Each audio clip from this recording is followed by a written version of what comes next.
Welcome to Farooq Digital Academy for Learning English. Hello dear student, how are you? I hope you all are very well by the grace of Almighty Allah. I am fine too. Today you are going to enjoy the rules of with clues for filling gaps, rules 9 to 19. প্রিয় শিক্ষার্থী বন্ধুরা, আজকে আমরা with ক্লুর দ্বিতীয় class নিয়ে আলোচনা করব। প্রিয় শিক্ষার্থী বন্ধুরা, আজকে উইথ ক্লুর রুল 9 থেকে 19 অর্থাৎ 9 থেকে 19 পর্যন্ত আলোচনা করব। আজকে মোট 11টি নিয়ম আলোচনা করব। আজকে ক্লাসটির জন্য খুবই গুরুত্বপূর্ণ। তো প্রিয় শিক্ষার্থী বন্ধুরা, আর ইউ মেন্টালি রেডি?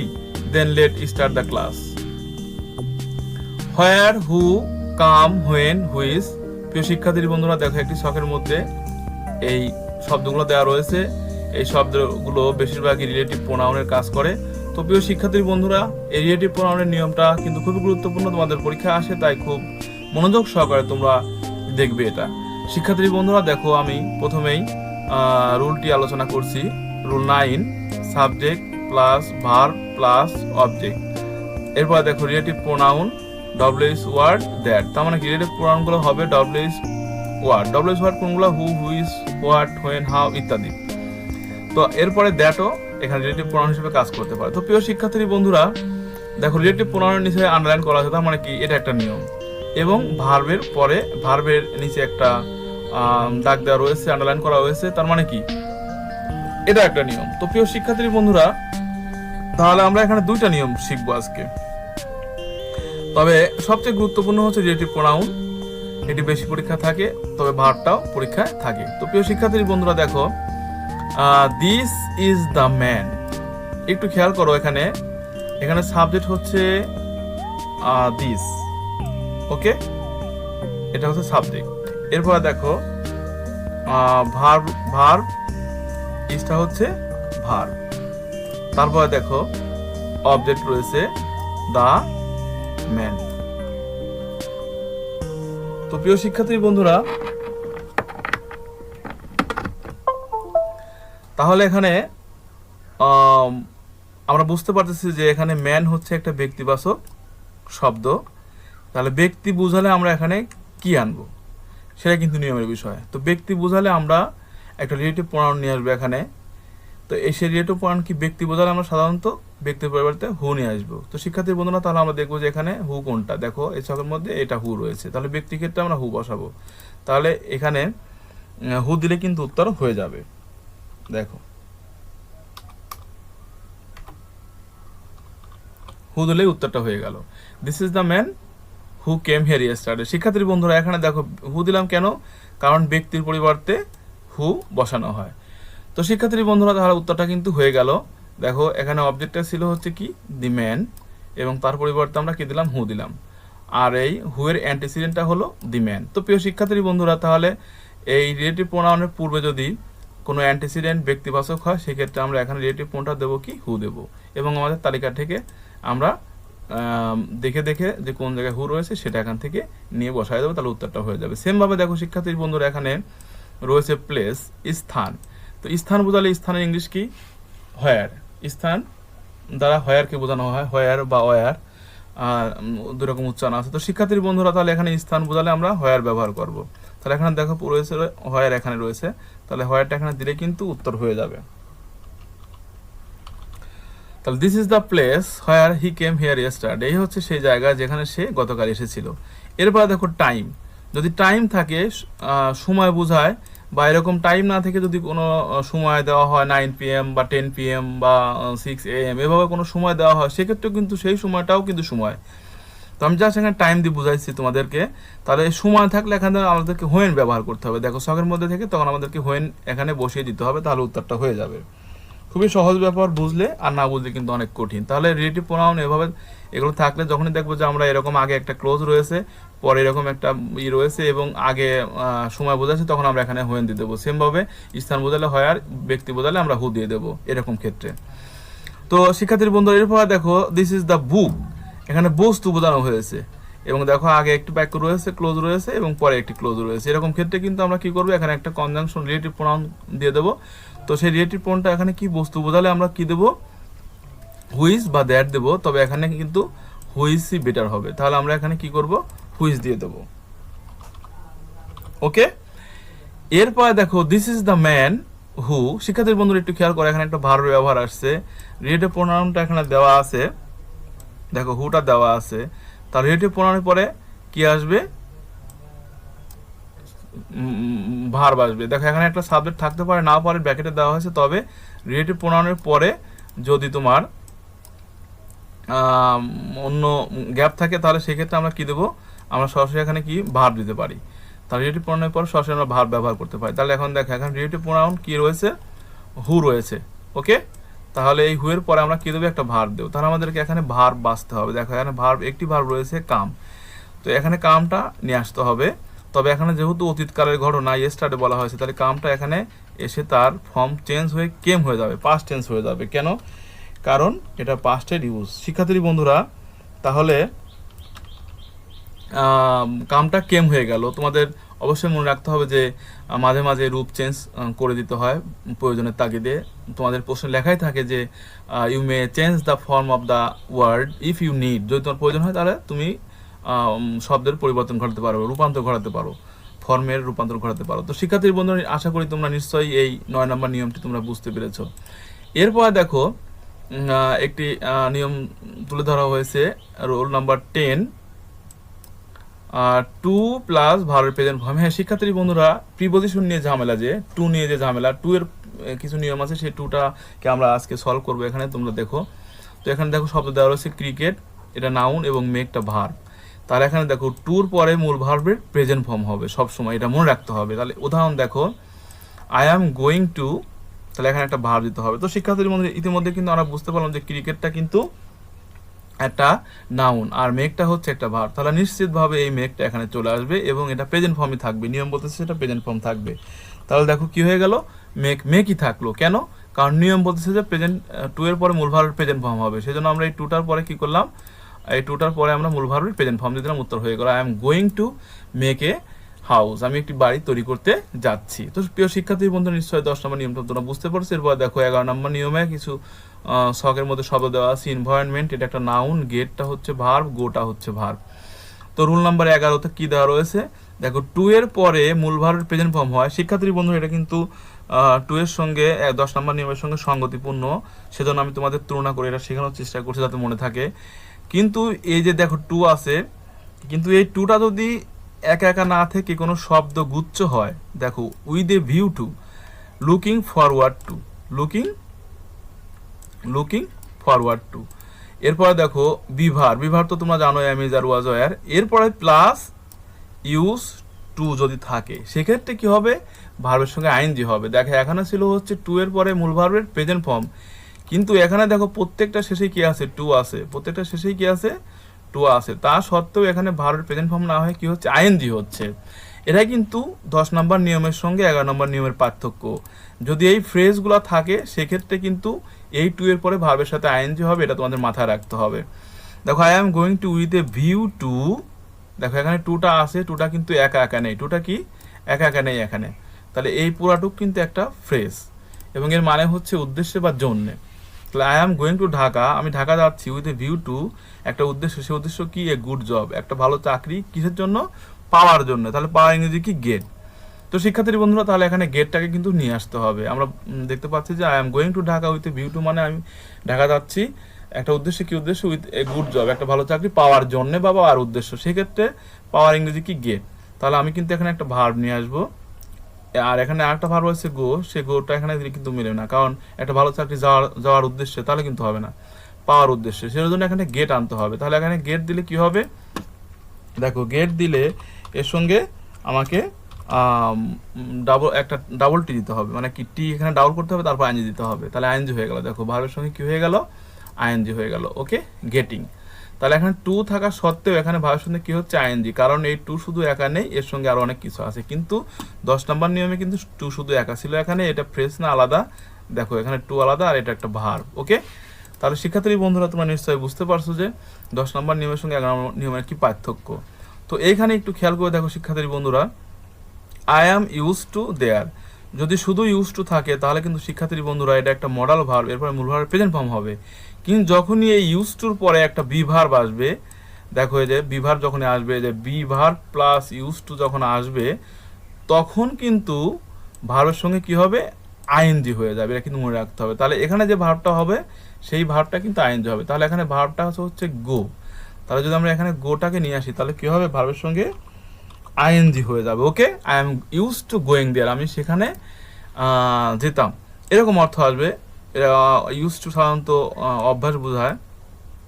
তো শিক্ষার্থী বন্ধুরা, তাহলে বিভার্বের পরে যদি ইউজ টু থাকে, এই ইউজ টু থাকে, যে বিভার্ব দেখতে পাচ্ছ, অ্যামিজার ওয়াজার, এগুলো বিভার্ব, এই বিভার্বের পর ইউজ টু থাকলে সেক্ষেত্রে কিন্তু ভার্বের প্রেজেন্ট ফর্ম হবে না, ভার্বের সাথে কি হয়ে যাবে, আইএনজি হয়ে যাবে। খুবই গুরুত্বপূর্ণ, বিভিন্ন চাকরি পরীক্ষায় কিন্তু এই নিয়মটা থাকে। আমি দেখলাম যে 2019 সালেরও প্রাইমারি স্কুলের পরীক্ষাতে ঠিক এই সেম প্রশ্নটা এসেছিল।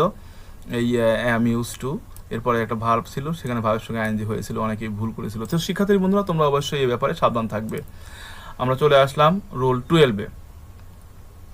তো প্রিয় শিক্ষার্থী বন্ধুরা, রোল 12-এ দেখো, টু বাদে সকল প্রিপোজিশন, এরপরে কি হবে, ভার্বের সাথে আইএনজি হবে। কথাটা খুবই গুরুত্বপূর্ণ শিক্ষার্থী বন্ধুরা। যদি সকল প্রিপোজিশন থাকবে কিন্তু টু থাকবে না, টু বাদে, কারণ আমরা আগের নিয়মে টু দেখে আসলাম, 10 নম্বর নিয়মে টুর পরে মূল ভার্ব প্রেজেন্ট ফর্ম হয়, কিন্তু অন্যান্য প্রিপোজিশন থাকলে ভার্বের সাথে কি হবে, আইএনজি হবে। খুবই গুরুত্বপূর্ণ একটি নিয়ম। তো শিক্ষার্থী বন্ধুরা, এখানে দেখা যাচ্ছে যে প্লে একটা ভার্ব, স্টাডিও একটা ভার্ব।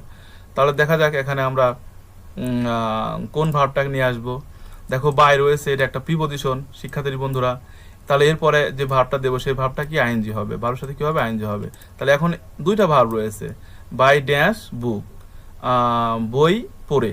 তো বই পড়ে তো আমরা কি করব, বেশি বেশি বই পড়ে তো you can make a good result, তুমি একটি ভালো রেজাল্ট তৈরি করতে পারবে, ভালো ফলাফল তৈরি করতে পারবে। কিন্তু বেশি বেশি বই খেলে তো আর ভালো রেজাল্ট তৈরি করা যায় না। তো শিক্ষার্থীর বন্ধু, তাহলে আমরা স্বাভাবিকভাবে বুঝতে পারতেছি যে এখানে স্টাডিটা হচ্ছে ভার্ব, আমাদের এখানে অ্যাপ্রোপ্রিয়েট ভার্ব, এই ভার্বটা এখানে আসবে। তাহলে এই ভার্বটা এখানে আনলে কি হবে, এর সঙ্গে কি হবে, আমাদেরকে কি করে দিতে হবে, আইএনজি দিয়ে দিতে হবে নিয়ম অনুসারে। দেখো, by studying books more and more you can make a good result, বেশি বেশি পড়ে তুমি ভালো রেজাল্ট করতে পারো। তো শিক্ষার্থী বন্ধুরা, তাহলে এখানে দেখো এই প্রিপোজিশনটা কিন্তু যদি টু হতো তাহলে প্রেজেন্ট ফর্ম হতো, যেহেতু টু না, টু ছাড়া অন্য প্রিপোজিশন। তো এই ক্ষেত্রে আমি একটি প্রিপোজিশন তোমাদের দেখিয়েছি, যত প্রিপোজিশন আসে, যে কোনো প্রিপোজিশন আসলেই কিন্তু এখানে ভার্বের সাথে এরপরে আইএনজি হবে। তো শিক্ষার্থী বন্ধুরা, এরকম প্রিপোজিশন অনেক রয়েছে। তো বিশেষ করে যেগুলো বেশি ব্যবহার করা হয় সেগুলো বাই আছে, ফর আছে, অফ আছে, অ্যাট আছে, উইথ আছে, উইদিন আছে, উইদাউট আছে, এগুলো বেশি ব্যবহার করা হয় এই ক্ষেত্রে। তো শিক্ষার্থীর বন্ধুরা, নিশ্চয়ই তোমরা বুঝতে পারছো যে টু বাদে অন্য প্রিপোজিশন থাকলে তারপরে ভার্বের সাথে কি হবে, আইএনজি হবে। তাহলে দেখো, এই বাইয়ের পরে কি হলো, আইএনজি হয়ে গেল। নিশ্চয়ই তোমরা বুঝতে পারছো। পরবর্তী নিয়মে চলে যাচ্ছি। দেখো, কাউন্ট, কম্পিউট, দুটি ভার্ব রয়েছে। কাউন্ট মানে গণনা করা, কম্পিউট মানে গণনা করা। তো শিক্ষার্থীর বন্ধুরা, এখানে দেখো, সকল প্রিপোজিশন প্লাস নাউন, তার মানে কি, সকল প্রিপোজিশনের পরে যদি ভার্ব না এসে অন্য কিছু আসে তার নাউন আসে, আর যদি ভার্বও আসে তাহলে সেক্ষেত্রেও নাউন হয়ে যায় সাধারণত। তো শিক্ষার্থী বন্ধুরা, এখানে দেখো, এখানে সকল প্রিপোজিশনের পরে নাউনও আসতে পারে। ওকে, তাহলে সেক্ষেত্রে আমাদের কি করতে হবে, দেখো, ভার্ব আসলে আইএনজি করে দেবো, আর নাউনের সাথে নাউন করে দিতে হবে। এখন দেখো, every student should know the kiss of, প্রত্যেক ছাত্রছাত্রীদের চাবিগুলো জানা উচিত। কিসের চাবি, দেখো, এখন এখানে তো অবশ্যই এই গ্যাপের পরে কি হবে, একটা নাউন হবে। তো এখন এটাও নাউন না, এটাও নাউন না, তার মানে কি আমাদের নাউন করে নিতে হবে। তো এখানে চাবিগুলো কিসের চাবি, সাধারণত কম্পিউটারের চাবি থাকে, কি থাকে, কম্পিউটারে। তো শিক্ষার্থীর মধ্যে, তাহলে এখানে কম্পিউটটাকে আমরা এখানে যদি নাউন করে দেই তাহলে কিন্তু উত্তরটা হয়ে যাবে। তাহলে কম্পিউটকে নাউন করলে কি হয়, কম্পিউটার। ওকে, তাহলে দেখো উত্তর হয়ে গেল কম্পিউটার। তো শিক্ষার্থী বন্ধুরা, এভাবে কিন্তু শব্দ মাঝে মাঝে চেঞ্জ হয়ে যায়, মনে রাখতে হবে তোমাদের, এটা মাথায় রাখতে হবে, নইলে কিন্তু হবে না। এরপরে দেখো, একটি নিয়ম, এখানে রুল নাম্বার 14 নম্বর নিয়ম, দুটি শব্দ দেওয়া রয়েছে, বিল্ডিং, ডান। বিল্ডিং এটি নাউন, আবার এটি ডান, এটি ভার্বের পাস্ট পার্টিসিপল, এটি অ্যাডজেক্টিভের কাজ করে, আবার ভার্বের কাজ করে শিক্ষার্থীর বন্ধুরা। তবে সেটা বিশেষ ক্ষেত্র বিশেষে। তাহলে আমরা এই নিয়মটা দেখো, ভার্বের পাস্ট পার্টিসিপল ফর্ম, V3 মানে কি, ভার্বের পাস্ট পার্টিসিপল ফর্ম, এরপর সকল প্রিপোজিশন, বিশেষ করে দেখো by, to, at, in, with, এইগুলা। তো মজার ব্যাপার শিক্ষার্থী বন্ধুরা, আমরা কিন্তু একটু আগে দেখে আসলাম, সকল প্রিপোজিশনের পরে যদি ভার্ব থাকে, প্রিপোজিশনের পরে যদি ভার্ব থাকে সেক্ষেত্রে কি হয়, দেখো, সকল প্রিপোজিশনের পরে ভার্ব থাকলে ভার্বের সাথে আইএনজি হয়। কিন্তু এখানে দেখা যাচ্ছে যে যদি আগে ভার্ব থাকে সেক্ষেত্রে কি হয়, সকল প্রিপোজিশনের আগে ভার্ব থাকলে ভার্ব পাস্ট পার্টিসিপল হয়ে যায়, 3 নাম্বার হয়ে যায়। এখানে নিয়মটা দেখো, it is dash by me. তো শিক্ষার্থীর এখানে দেখো প্রিপোজিশন বাই রয়েছে। ওকে, দেখো এখানে প্রিপোজিশন কি রয়েছে, বাই রয়েছে। ওকে, তাহলে এখানে নিয়ম অনুসারে যে প্রিপোজিশনের পূর্বে কি হবে, ভার্বের 3 নাম্বার হয়ে যাবে। তাহলে এখানে আমরা ছক থেকে ভার্বের 3 নাম্বার খুঁজবো। বিল্ডিং, এটা ভার্বের সাথে আইএনজি যোগ করা, সেটা হবেই না। তাহলে ভার্বের past participle done, do did done, দেখো এটা হচ্ছে পাস্ট পার্টিসিপল। তাহলে এখানে যদি আমরা ডান দিয়ে দিই তাহলে কিন্তু উত্তরটা হয়ে যাচ্ছে। এভাবে আমরা কায়দা কৌশল করে এবং নিয়ম অনুসারে শব্দটা নিয়ে আসলাম। তোমরা এভাবে ঠিক কায়দা কৌশল করে নিয়ম বুঝে নিয়ে আসবে। ওকে শিক্ষার্থী বন্ধুরা, তাহলে এই নিয়মটা মাথায় রেখো যে সকল প্রিপোজিশনের পরে যদি ভার্ব যায় তাহলে আইএনজি হয়, কিন্তু ভার্ব যদি আগে থাকে তাহলে কিন্তু ভার্ব পাস্ট পার্টিসিপল হয়ে যায়। ওকে, নেক্সট দেখো এখন দুটি শব্দ দেওয়া রয়েছে, স্লোলি, লেজিনেস। এখানে এই শব্দটি হচ্ছে অ্যাডভার্ব, কারণ এলো যুক্ত শব্দ, আর লেজিনেস নেস যুক্ত শব্দ নাউন, আমরা সবাই জানি। তো শিক্ষার্থীর বন্ধুদের পর দেখো নিয়মটা দেখো, মূল ভার্ব প্লাস অ্যাডভার্ব। তো এখানে শর্ত হচ্ছে মূল ভার্বটা ইনট্রানজিটিভ। ইনট্রানজিটিভ ভার্ব কোনগুলো? তো শিক্ষার্থীর বন্ধু ইনট্রানজিটিভ ভার্ব যদি থাকে তারপরে অবশ্যই কি হবে, অ্যাডভার্ব হবে।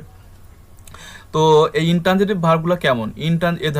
এখানে লেখা আছে এ ধরনের ভার্বের অবজেক্ট থাকে না, তবে কি করতে হবে, কিভাবে, কোথায়, কখন, কতটুকু ইত্যাদি দিয়ে প্রশ্ন করলে কিন্তু এই ধরনের ভার্ব পাওয়া যায়। তো শিক্ষার্থী বন্ধুরা দেখো, হি ওয়াক্স, সে হাঁটে। তো সে হাঁটে যদি আমরা এখানে কিভাবে বা কোথায় বা কখন দিয়ে প্রশ্ন করি তাহলে উত্তরটা চলে আসবে। দেখো সে হাঁটে, কিভাবে হাঁটে, দেখো কিভাবে হাঁটে, এই প্রশ্ন, এই ভার্বটাকে কিন্তু এই প্রশ্ন করা যায় যে কিভাবে হাঁটে, সে কিভাবে হাঁটে। তার মানে বোঝা যাচ্ছে এই ভার্বটা হচ্ছে ইনট্রানজিটিভ ভার্ব। যখন কোনো ভার্বকে এইগুলা দিয়ে প্রশ্ন করা যায় তখন সেটা, এবং যদি উত্তর পাওয়া যায়, এগুলা দিয়ে প্রশ্ন করার পরে যদি উত্তর পাওয়া যায় তাহলে বুঝতে হবে যে সেটা হচ্ছে ইনট্রানজিটিভ ভার্ব। তাহলে এখানে হিটা হচ্ছে ইনট্রানজিটিভ ভার্ব, অর্থাৎ এর কোনো অবজেক্ট থাকে না, এক্ষেত্রে কি আসে, অ্যাডভার্ব আসে। তো শিক্ষার্থীর বন্ধুরা মনে রাখো, ইনট্রানজিটিভ ভার্ব হলে কিন্তু তারপরে অ্যাডভার্ব আসে, নইলে আসে না। তাহলে এটা আমাদেরকে ভার্বটাকে প্রথমে দেখে নিতে হবে যে ইনট্রানজিটিভ নাকি। ইনট্রানজিটিভ ভার্ব পরীক্ষা করার জন্য যে এগুলো দিয়ে প্রশ্ন করতে হবে, কিভাবে, কোথায়, কখন, কতটুকু। তাহলে এখানে দেখো হি ওয়াক, সে হাঁটে, সে কিভাবে হাঁটে, এই দেখো উত্তর এখানে রয়েছে। আমরা বুঝতে পারছি অ্যাডভার্ব আসবে, আর এই দুটো শব্দের মধ্যে অ্যাডভার্ব হলো কি, স্লোলি। তাহলে এখানে স্লোলিটা দিয়ে দিলে হয়ে যাবে, হি ওয়াক স্লোলি, সে ধীরে ধীরে হাঁটে, তাহলে কিন্তু উত্তরটা হয়ে যাবে। তো শিক্ষার্থী বন্ধুরা নিশ্চয়ই তোমরা বুঝতে পারছো ইনট্রানজিটিভ ভার্ব জিনিসটা কি, এবং তারপরে কি আসে, অ্যাডভার্ব আসে। আর আমরা এখানে ছক থেকে খুঁজে খুঁজে অ্যাডভার্ব দিয়ে দিলাম, উত্তর হয়ে গেল। এরপরে দেখো হ্যাপি, হ্যাপিনেস। এখানে হ্যাপিটা হচ্ছে অ্যাডভার্ব, ওয়াই যুক্ত শব্দ, আর হ্যাপিনেস হচ্ছে নাউন, নেস যুক্ত শব্দ। তো শিক্ষার্থী বন্ধুরা দেখো নিয়মটা, ভার্ব 16 নম্বর নিয়ম, ভার্ব ট্রানজিটিভ। দেখো এখানে ছিল ইনট্রানজিটিভ মানে সকর্মক, অকর্মক, কর্ম থাকে না। আর ট্রানজিটিভ মানে হচ্ছে সকর্মক ক্রিয়া যার অবজেক্ট থাকে, আর অবজেক্ট থাকলেই সেখানে নাউন আসবে। অবজেক্টটা কি, নাউন এসে অবজেক্ট হবে। শিক্ষার্থী বন্ধুরা তোমরা জানো সাবজেক্ট এবং অবজেক্টের কাজ একমাত্র নাউন আর প্রোনাউন করে, অন্য কেউ করে না। অন্য কেউ যদি করতে আসে তাহলে তাকে নাউন প্রোনাউন হতে হবে। শিক্ষার্থী বন্ধুরা তাহলে আমরা এই নিয়ম দেখো, খুব গুরুত্বপূর্ণ নিয়ম, আমাদের ছেলেরা মেয়েরা ভুল করে এটা।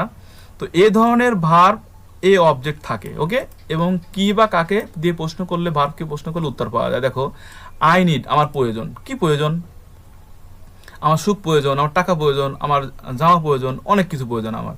তাহলে এখানে কিন্তু এই নিড ভার্বকে কি দিয়ে প্রশ্ন করলে উত্তর পাওয়া যায়, ঠিক আছে। কিন্তু এখানে কিন্তু কিভাবে বা কোথায়, কখন, এগুলা দিয়ে প্রশ্ন করলে উত্তর পাওয়া যাবে না। যেমন আমার নিড, আমার প্রয়োজন, কিভাবে প্রয়োজন, তা এরা কিন্তু প্রশ্ন হবে না। তাহলে এটা নিশ্চিতভাবে ট্রানজিটিভ ভার্ব, এটা কি বা কাকে দিয়ে প্রশ্ন করলে উত্তর পাওয়া যায়। তাহলে এখন যখনই পাওয়া যাবে উত্তর, তখনই সেই উত্তরটা হবে কি, নাউন।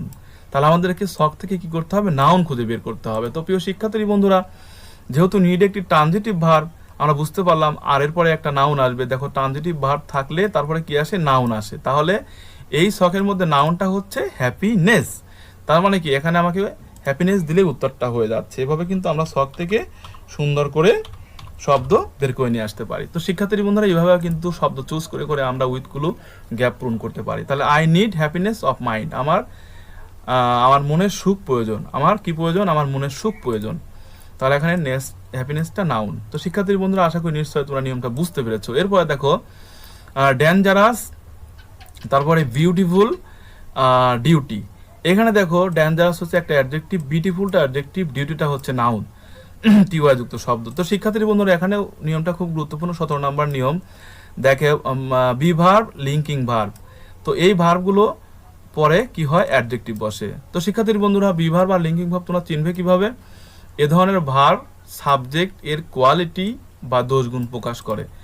তাহলে যে ভার্বগুলো সাবজেক্টের কোয়ালিটি বা দোষগুণ প্রকাশ করে সেগুলো কিন্তু লিঙ্কিং ভার্ব, এটা মাথায় রেখো। তাহলে দেখো শি ইজ, সে হয়, তাহলে সে নিজে হচ্ছে, তার মানে কি এই সাবজেক্টের দোষগুণ প্রকাশ করবে এই বি ভার্বটা। সে হয়, সে কেমন হয়, তো এখানে কেমন দিয়ে প্রশ্ন করা যায়। তো শিক্ষার্থী বন্ধুরা তাহলে কেমন দিয়ে প্রশ্ন করলে কিন্তু সাবজেক্ট সম্পর্কে দোষগুণ প্রকাশিত হয়, সেক্ষেত্রে এই বি ভার্বটা কিন্তু কি লিঙ্কিং ভার্ব। তাহলে এখন দেখো হি ইজ, সে হয়, সে কি হয়, তাহলে সে কেমন, হি ইজ, এখানে সে হয়, সে কেমন, এই প্রশ্ন করা যায়। তার মানে কি সাবজেক্টের দোষগুণ অবস্থা এগুলো প্রকাশ করা যায়। তাহলে এখানে দেখো এখানে অ্যাডজেক্টিভ দিতে হবে স্বভাবতই, যেহেতু বি ভার্ব এটা এবং লিঙ্কিং ভার্ব, এবং এখানে সি এর দোষগুণ প্রকাশ করবে এই বি ভার্বটা। তো সেক্ষেত্রে এখানে বিউটিফুল বা ডেঞ্জারাস আনা যাবে। তো এখানে শি ইজ বিউটিফুল দেওয়া যাবে, সাধারণত সে সুন্দর, কথাটা বলা যায় একটা মেয়ে সুন্দর, তাহলে আমরা কি বিউটিফুল লিখতে পারি, BAUTIFUL, বিউটিফুল লিখতে পারি। শি ইজ বিউটিফুল, সে খুব সুন্দর। তো শিক্ষার্থীর বন্ধু তাহলে এখানে দেখো এই মেয়েটার গুণ প্রকাশিত হলো বিউটিফুল দ্বারা। আবার এখানে দেখো শি লুকস, তাকে দেখতে, তাহলে এখানে এই দেখতে এটা লিঙ্কিং ভার্ব। কেন? কারণ তাকে দেখতে, এই সাবজেক্টটাকে দেখতে কেমন সেই কথা বলা হচ্ছে এখানে, তার মানে কি সাবজেক্টের গুণ প্রকাশ করতেছে এই লুকসটা। তাহলে এক্ষেত্রে এটাও কিন্তু একটা লিঙ্কিং ভার্ব।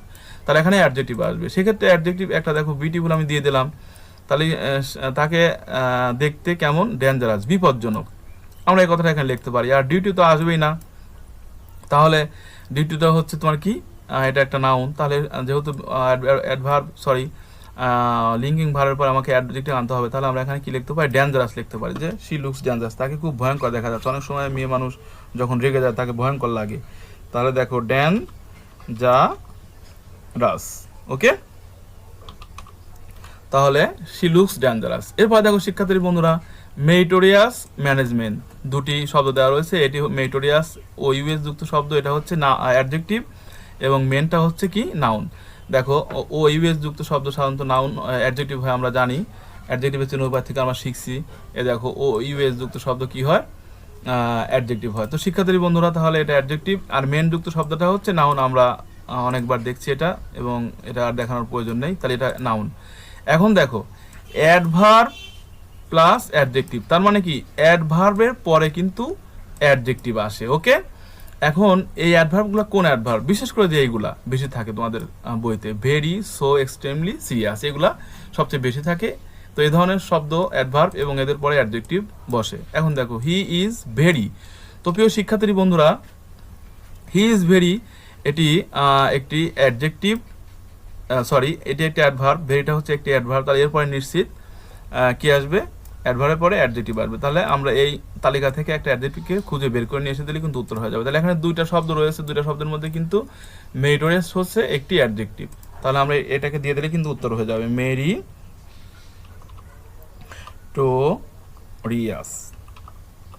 তো শিক্ষার্থী বন্ধুরা দেখো হি ইজ ভেরি মেরিটোরিয়াস, সে খুবই মেধাবী, উত্তরটা হয়ে গেল। তাহলে নিশ্চয়ই তোমরা এই 19টি নিয়ম তোমরা বুঝতে পারছো। শিক্ষার্থীর বন্ধুরা আমি উইথগুলো পার্ট 1-এ 8টি আলোচনা করেছিলাম, এবং উইথগুলো 2-তে মোট 11টি, মোট 19টি নিয়ম আলোচনা করলাম, এবং পরবর্তীতে আরও নিয়ম আমি নিয়ে তোমাদের সামনে হাজির হব। শিক্ষার্থীর বন্ধুরা আশা করি তোমরা আজকের নিয়মগুলো বুঝতে পেরেছো, আর তোমরা অবশ্যই লাইক, কমেন্ট এবং শেয়ার করে বন্ধুদের মাঝে ছড়িয়ে দিবে, যাতে সবারই উপকার হয়। শিক্ষার্থী বন্ধুরা তোমরা যারা আমার চ্যানেলে নতুন তারা অবশ্যই আমার চ্যানেলটি সাবস্ক্রাইব করবে। মনে রেখো আমি সবসময় তোমাদের পড়াশোনা যাতে সহজভাবে তোমরা বুঝতে পারো সেই সাধনা, সেই গবেষণায় আমার কাজ। তো ভালো থেকো, আবারও দেখা হবে পরবর্তী ক্লাসে। See you to my next class, good by.